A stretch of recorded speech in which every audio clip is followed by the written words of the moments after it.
नमस्कार, टीबीजे मीडिया में आपका स्वागत है। आज के इस खास कार्यक्रम में हम आपको इस हफ्ते की महत्वपूर्ण अंतर्राष्ट्रीय खबरें बताने जा रहे हैं। आइए जानते हैं इस हफ्ते दुनिया भर में घटित हुई कुछ महत्वपूर्ण घटनाओं के बारे में। 19 मई 2024 को ईरान के वर्जगान के पास एक बेल 212 हेलीकॉप्टर दुर्घटनाग्रस्त हो गया। इस हेलीकॉप्टर में ईरान के राष्ट्रपति इब्राहिम रईसी, विदेश मंत्री हुसैन अमीर अब्दुल्लाहियन, पूर्वी अजरबैजान प्रांत के गवर्नर जनरल मालिक रहमती और पूर्वी अजरबैजान में सर्वोच्च नेता मोहम्मद अली अले हाशम सवार थे। दुर्घटना में सभी 9 यात्री और चालक दल के सदस्य मारे गए। यह हादसा उस समय हुआ जब यह दल ईरान के उत्तर पश्चिमी प्रांत ईस्ट अजरबैजान के बांध के उद्घाटन करने के बाद लौट रहा था। दुर्घटना के कारणों की जांच की जा रही है। इस घटना ने ईरान और उसके लोगों को गहरा सदमा पहुंचा।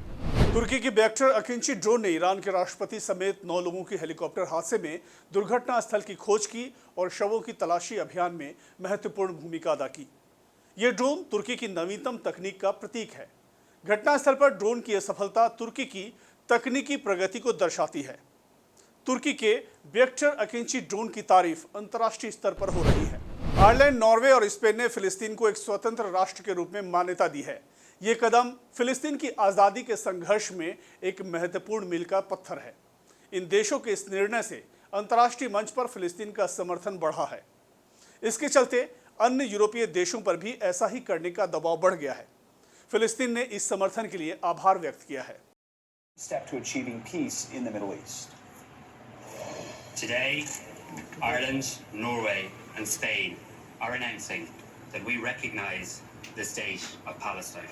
I've spoken with a number of other leaders and counterparts, and I'm confident that further countries will join us in taking this important step in the coming weeks. International criminal court ने Israeli राष्ट्रपति Benjamin Netanyahu और Hamas प्रमुख Yahya Sinwar सहित कई अधिकारियों के खिलाफ गिरफ्तारी वारंट जारी करने का अनुरोध किया है। इन पर आरोप है कि इन्होंने गाजा पट्टी में लोगों को भूखा रखने, सीमाएं बंद करने और पानी बिजली की आपूर्ति रोकने जैसे गंभीर अपराध किए हैं। नेतन्याहू और अन्य पर मानवता के खिलाफ अपराध के भी आरोप हैं। अगर कोर्ट इस पैनल द्वारा दी गई अपील को मान लेता है तो इजराइल के प्रधानमंत्री बेंजामिन नेतन्याहू, रक्षा मंत्री योव गैलेंट, हमास के 3 शीर्ष नेता याहिया सिनवार, इस्माइल हनिया और मोहम्मद दियाब इब्राहिम अल मसरी के खिलाफ अरेस्ट वारंट जारी हो सकता है। अमेरिकी रैपर मैकलमोर ने फिलिस्तीन के समर्थन में नया गाना रिलीज किया है। इस गाने में फिलिस्तीन की संघर्ष भरी स्थिति को बयां किया गया है। गाने को अंतर्राष्ट्रीय स्तर पर खूब सराहा जा रहा है और यह सोशल मीडिया पर तेजी से वायरल हो रहा है। मैकलमोर के इस कदम से फिलिस्तीन के मुद्दे को नया मंच मिल गया है। हाल ही में चीन विरोधी नेता लाई चिंगते ने ताइवान के नए राष्ट्रपति के रूप में शपथ ली। उन्होंने अपने भाषण में चीन को जमकर चेतावनी दी। उन्होंने कहा कि चीन अब ताइवान को धमकाना बंद कर दे। ताइवान स्टेट में शांति बनाए रखने की बात कही थी और ताइवान में लोकतंत्र की रक्षा करने की कसम खाई। चीन ने ताइवान के नए राष्ट्रपति के चुनाव के बाद अपने 1 दर्जन से अधिक युद्धपोत ताइवान के निकट तैनात कर दिए हैं। ये कदम ताइवान और चीन के बीच पहले से ही तनावपूर्ण स्थिति को और भी ज्यादा गंभीर बना सकता है। ये चीन की प्रतिष्ठा और ताइवान के आज़ादी के लिए एक चुनौती है। अंतर्राष्ट्रीय समुदाय ने इस स्थिति पर चिंता जताई और शांति की अपील की है। क्या चीन ताइवान के बीच युद्ध होने वाला है? रूस, यूक्रेन और इजराइल फिलिस्तीन के बाद अब ये कदम ताइवान और चीन के बीच पहले से ही तनावपूर्ण स्थिति को और भी ज़्यादा गंभीर बना सकता है। ये चीन की प्रतिष्ठा और ताइवान की आज़ादी के लिए एक चुनौती है। अंतर्राष्ट्रीय समुदाय ने इस स्थिति पर चिंता जताई है और शांति की अपील की है। क्या चीन ताइवान के बीच युद्ध होने वाला है? रूस, यूक्रेन और इजराइल फिलिस्तीन के बाद अब क्या चीन ताइवान के बीच युद्ध जैसे हालात बन रहे हैं? 21 अंतर्राष्ट्रीय संगठनों ने सुप्रीम कोर्ट ऑफ इंडिया के मुख्य न्यायाधीश न्यायमूर्ति डॉक्टर DY चंद्रचूड़ से अडानी कोयले आयात मामले का तेज गति से समाधान करने की मांग की है। इस पत्र में इस झूठी जानकारी का भी जिक्र किया गया है कि 2013 में कोयले के लिए जो जहाज उपयोग किया गया था वो इंडोनेशिया से नहीं था। ये पत्र लंदन स्थित फाइनेंशियल टाइम्स की एक रिपोर्ट के बाद आया है, जिसमें organised crime and corruption reporting project के दस्तावेजों का हवाला देते हुए अडानी समूह द्वारा 2013 में खराब क्वालिटी वाले कोयले को ऊंचे मूल्य वाले फ्यूल के रूप में बेचने के धोखाधड़ी का जिक्र किया गया है।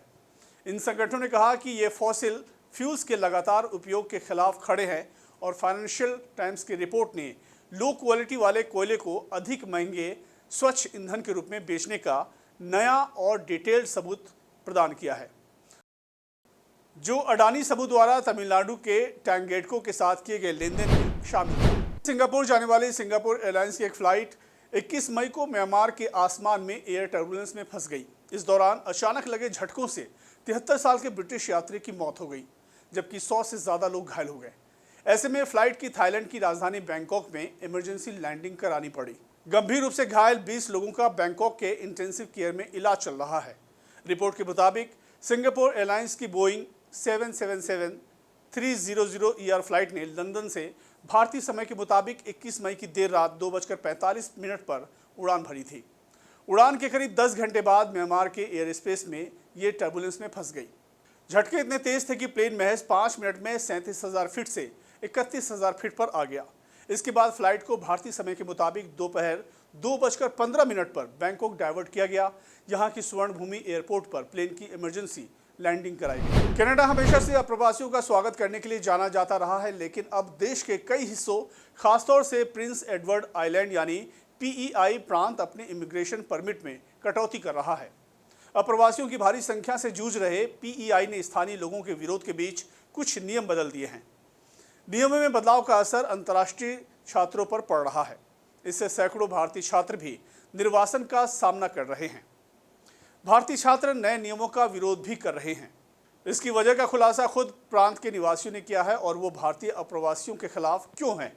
कनाडा के सबसे छोटे प्रांत PEI के निवासियों का कहना है कि वे और अप्रवासी क्यों नहीं चाहते। स्थानीय लोगों को लगता है कि उनके प्रांत में रहने वाले अप्रवासी उनके हिस्से के अवसर छीन रहे हैं। ये थी इस हफ्ते की महत्वपूर्ण अंतर्राष्ट्रीय खबरें। उम्मीद है आपको हमारा ये कार्यक्रम पसंद आया होगा। अगर आपको हमारी खबरें पसंद आई हो तो कृपया हमारे चैनल को लाइक, शेयर और सब्सक्राइब करें और बेल आइकन दबाना ना भूलें, ताकि आपको हमारी सभी नई वीडियो की नोटिफिकेशन मिलती रहे। धन्यवाद।